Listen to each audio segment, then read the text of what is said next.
Well, hey folks, listen, tomorrow out here at Inverness, they've got an amateur tournament, and I thought it was a perfect time to talk about course management and how would you play this hole in a tournament. And we're going to talk about it right after the intro.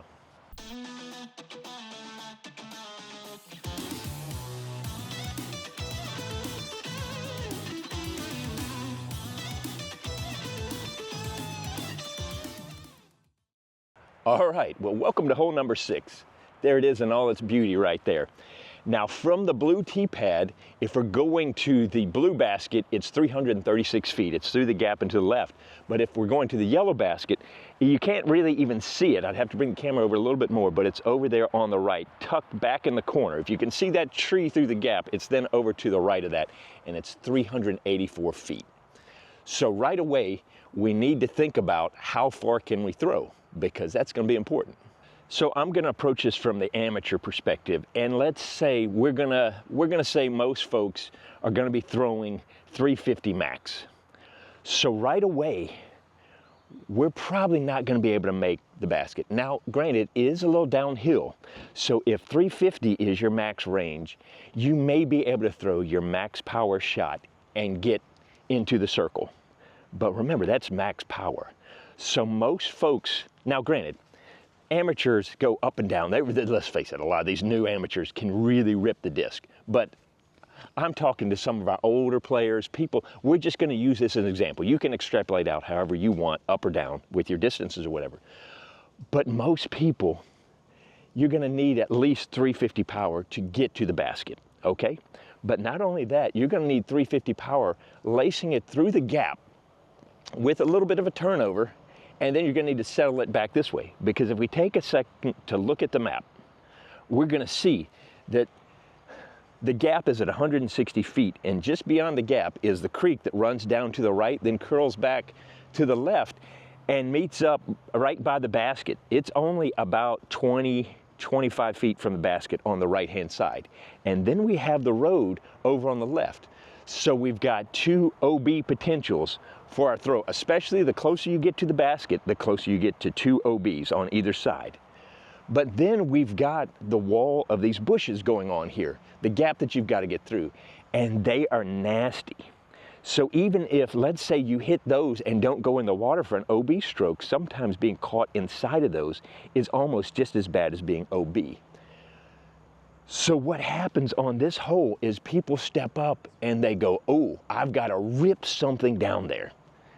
Well, if you can't throw 300 feet, really you want to have about 400 feet of power so that if you got a little reserves in there, you're not throwing full power, you're not just trying to crush it.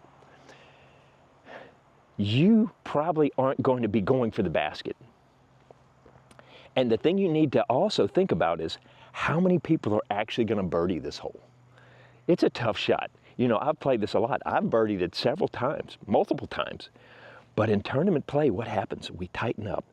So even in the pro division, you'll only get a couple pros that will actually birdie this hole. Most of them pars and worse. And the worst is what you've got to look out for. I think you need to take a look at every hole you're going to play and look at the trap holes, the holes that are going to kill your game and kill your score, that have the potential to give you high numbers. And this guy with the OBs is one of the big ones. Hole number 1 is number 1 in the trap holes here. But then this guy right here, I think, is the number 2 trap hole. So what I would do as an amateur player, or even heck, sometimes I go back and forth about, as a pro play, what's the smarter play for me here? I think par is a smart play here.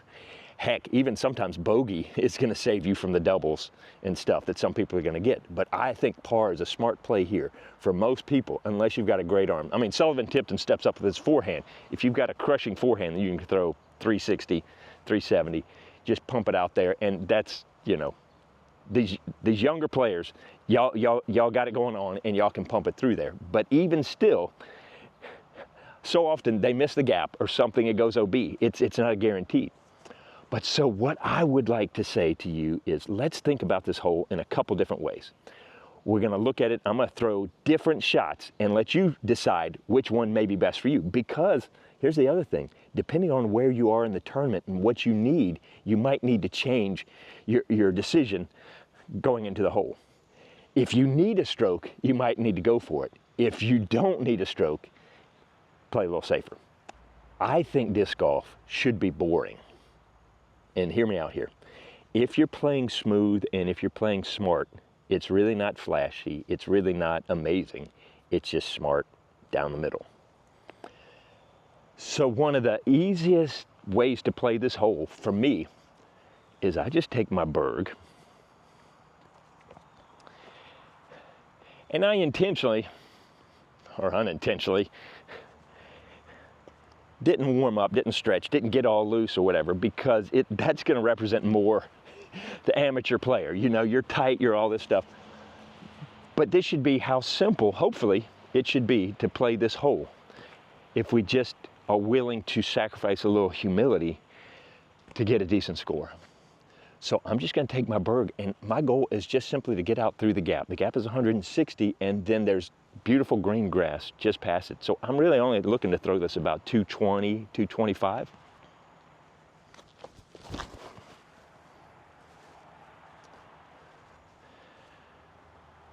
Just a smooth release right through the gap. I wasn't trying to get all the way down there. I didn't have two targets. I didn't have the gap here and the gap there. I had this big gap with a putter to get through.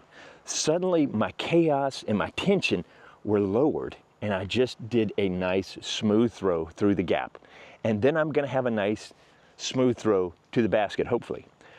Another option, you know, we can keep doing this shot and increasing the speed of the disc. We can push a little farther, especially that's the shot you want to do for the blue basket. So we do that same shot, but we have a higher speed disc that goes and pushes to the blue basket.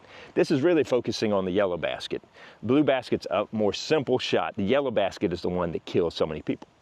Okay, but then there's another safe play that I like. Actually, there are two more safe plays that I like a lot.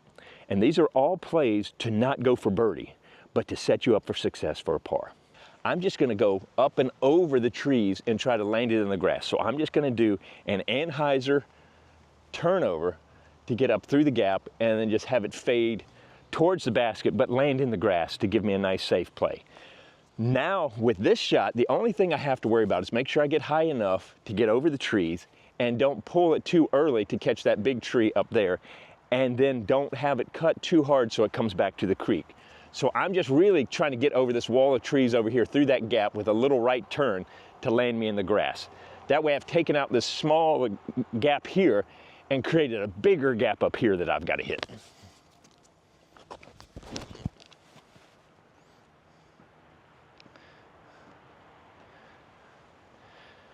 Did you see how non-scary that was to just throw up here? I've got half a football field of gap up here compared to a VW van gap here.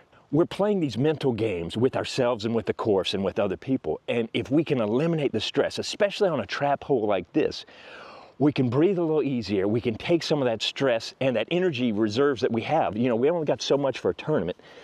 We can take some of that and hold it back instead of using it trying to do these tough shots, and we're spending stress energy trying to do that shot. Whereas that, I'm not having to think about it. I just throw it up and let it just glide over. Now, forehand players, I haven't forgot about you, and this is the other. I think for most folks, it's the no-brainer. And this is gonna hurt because I haven't thrown a single shot forehand in a while. But I've got my overstable boss, just my real meat hook 13 speed. And I'm basically doing the same thing. Instead of doing a turnover, I'm just taking this and I'm chopping it up into that big gap there. And I know if I just get it out here, over here, get up over the wall of trees, it's then gonna take over and just crash back to the right. The biggest screw up on this is if I get that nose angle wrong and I cut over and I drag it over so that it goes into the road way left. Or I cut it in too early and I catch those trees here. But if I just aim in the biggest, widest gap up here with my forehand and just yam it over the trees, it's gonna get, as long as it gets over the trees and cuts right, I'm in good shape. I don't have to worry, I don't have to fuss.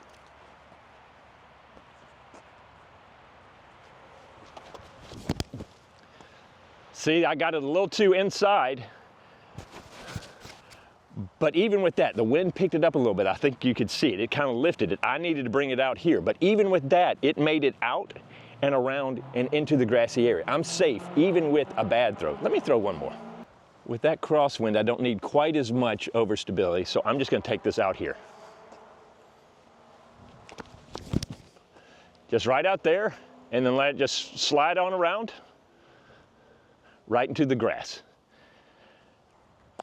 That one takes, for me, you know, because I prefer a backhand over a forehand, that one's a little scarier than just a turnover for me. But some of y'all are forehand dominant, and that's just the no-brainer play.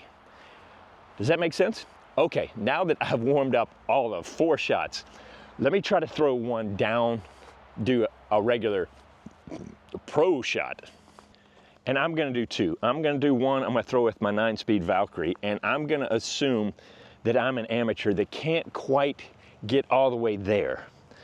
And so I'm not gonna give it full beans, but I'm just gonna try to get through the gap with something flippy. I think this is a smarter shot. So that you're gonna bring it out here, it's gonna open up the gap a little bit, and then it's gonna ride and hopefully draw back to the right. The biggest thing I've got to worry about if I'm going this direction with something faster is to not let it burn out too much to the right. First, get through the gap, and second, not let it burn out too much to the right.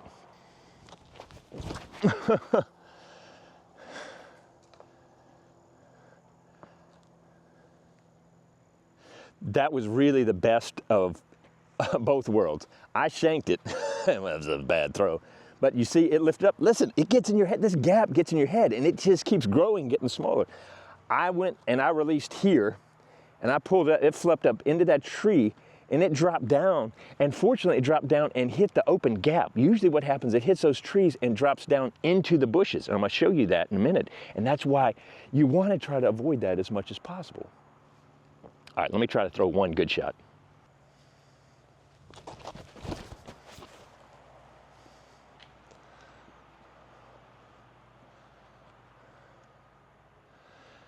Oh, it clipped that little branch up there. Otherwise, it would have been, I'm in circle 2, but that would have probably been circle 1 if I hadn't clipped that branch. But you see how tight even that is. I've got to have that perfect lift, pickup, ride to get it down, to get into that gap. And remember, I've got OB on right and left. All right, so we're gonna go look at the gap and talk about the gap once these guys come through. So here's what awaits you if you miss the gap. You catch these trees, your disc will often just drop and land in here. And it's not just regular, it's privets, but it's also privets with thorns and all kinds of ugly stuff on a sloped hill like this. So if your disc, let's say your disc lands right in here, the problem is you can't even really swing to throw a disc. Same thing over here. This is the area that you want to land in to have any kind of shot. And I got lucky enough that, you know, my disc stopped right here. So now I've got a little bit of a decent shot to it. But look at these guys right here. Just wanting to grab, hopefully you can see it in the camera, just wanting to grab anything over here. And you can't see that from the tee pad really, but this helps block shots and knock it down here. Now normally this creek has a good bit of water in it, but we're pretty dry right now, so it's a lot safer. But where often you find people, and you can tell by the paths back here, is your disc lands in this stuff. You're down in here, and you're basically trapped in Mirkwood, and your disc is buried in here, and it's gonna take at least one throw to get out of here. Sometimes I've seen guys take 2, 3 throws trying to get out of these bushes. So here's the gap. Up here, you know, you can't see these little branches right here, but they're hiding right here. You really only got about a 10, 12 foot clear gap with more stuff. You get a little higher, you got a little bit more over here, and you've got a little less over here, but there's only, this little section right here is truly clear. And then you've got all this stuff just wanting to reach out and grab you and throw you into jungle jail and jungle jail. And so you got to think about tournament play. Are you a relaxed, cool customer that throws well under pressure, or do you tighten up? Because this gap's going to get smaller during tournament play. It's going to get smaller and smaller. And so if you can take a hole like this and take some of the pressure off and play smarter, hopefully you're not gonna waste a lot of your stress energy playing this hole. So now, here's the thing. Best case scenario, I'm landing here. There's the basket back there. So now I've got either a forehand on a slope. Let's say even I landed here. Ideally, it hit the tree and landed in the grass. Best case scenario, I'm here. I've got a tough shot through this stuff, even to get up to the basket. Don't forget, there's OB, water on the right, and OB, road on the left. So I've got to be very careful with my shot here. And what's going on mentally and emotionally if I'm at this spot right here? Well, usually what that means is I've just kind of shanked my shot a little bit. I haven't thrown well to get here. So I'm already uptight that I'm not throwing as well as I could. Now I'm asking myself to throw a better shot on the second one, where I've already proved that I can mess up the first one. So it's compounding the stress. So now I go, okay, all right. So now I'm gonna pretend I'm up here, best case scenario. I've still gotta miss these guys, those guys. I gotta get it over there and not throw it in the water or the road. The ground is bumpy and a little bit sloped, so I've gotta watch my footing. So I'm in a bad situation on top of a bad situation.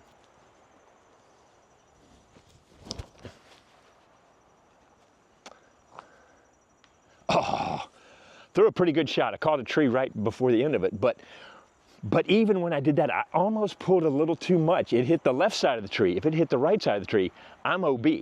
So my second shot now lands me OB, so I'm throwing 4 from right over there. So you can see how quickly this hole can just get on you. That's why I call it a trap hole. There's another factor at play here as well.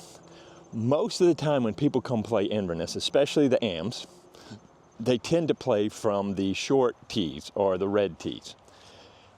And so if you were to add up the number of times they've played this hole from the longs versus the shorts, the much higher number is them playing from over here. So that means they've got mental and muscle memory of throwing the shot from this side of things rather than that side. So take advantage of that. As soon as you get over here, suddenly it becomes a different hole and you become more comfortable. So just getting your disc out into this area will help drop some of the pressure as well, because you know this area. This is where you've lived. You've thrown a million shots over here, where you've thrown a lot less shots from over there. Does that make sense? And so now we're just simply stepping up. Here we are. There's my Berg shot. That was my very first shot, just through the gap. Nice and easy. And then heck, there's the basket. I am now 175 feet away. The biggest thing I've got to do is not pull it to the right in the water. So I've got a natural hyzer right to the basket. This is the most ideal place to be, with the biggest gap, with a natural hyzer to the basket. So I should be able to just step up. Oh, branch. I was going right at the basket. I got a little tingle. I thought I was going to get at the basket. Now that stinks. I'm going to show you how to play smart for par, and I just got rejected right at the end of the basket. But even still, I'm taking a bogey that was kind of a fluky bogey, unless I make the putt. I've still got a chance for putt, but it was a no stress. I wasn't doing OB, chance for double, etc. Are you following me? That was the first throw out of the car. Remember my forehands? This is the forehand right here, up and over. Look at that. I'm now what, 130? And so it's just a simple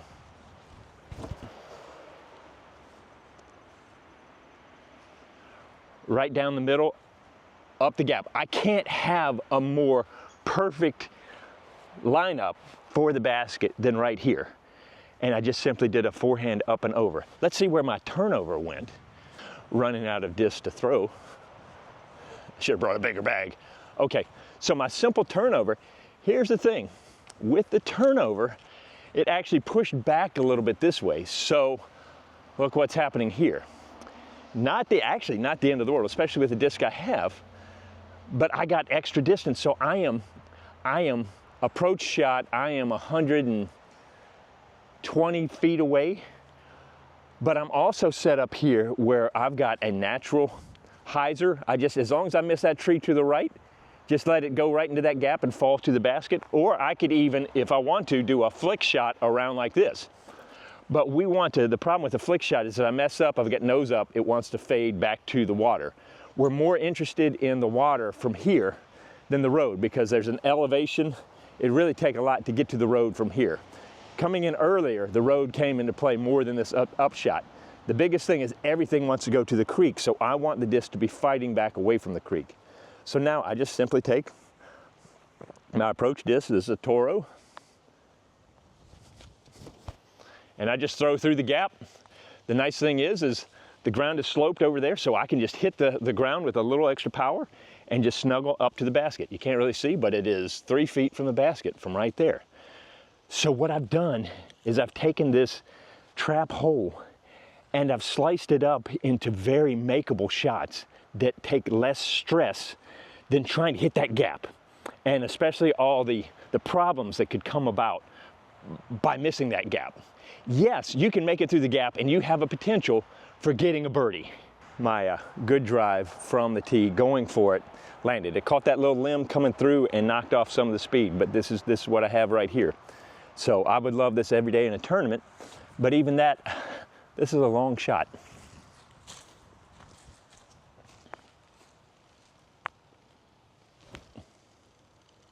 Oh!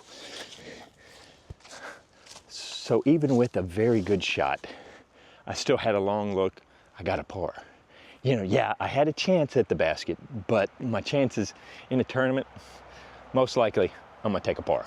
But they're gonna be in the whole card. They're gonna be maybe 3, 4 birdies, and they're gonna be multiple bogeys, double bogeys, even triple bogeys. And so I think let's invest and let's push on holes that aren't gonna kill us. You don't want to push on hole number 1, and you don't want to push on hole number 6. There are plenty of other holes that you can try to do more stuff that don't have OB, that aren't going to wreck your score. Because it's harder to make up a triple than it is. You're going to have to birdie 3 more holes to make up a triple. It's just not happening out here. So you want to mitigate the big problems so that you can score well. Because especially in a place like this, par is going to be king. So there you go. I hope that helps you start to think about. Take a look at your courses that you're playing and figure out what holes you can play smarter and safer and not push, and use that energy to push on other holes.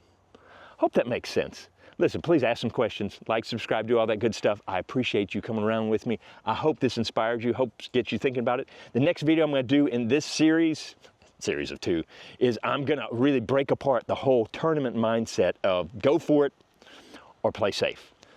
Anyway, there you go, guys. Thank you so much for sticking with me, and I hope to see you out on the course.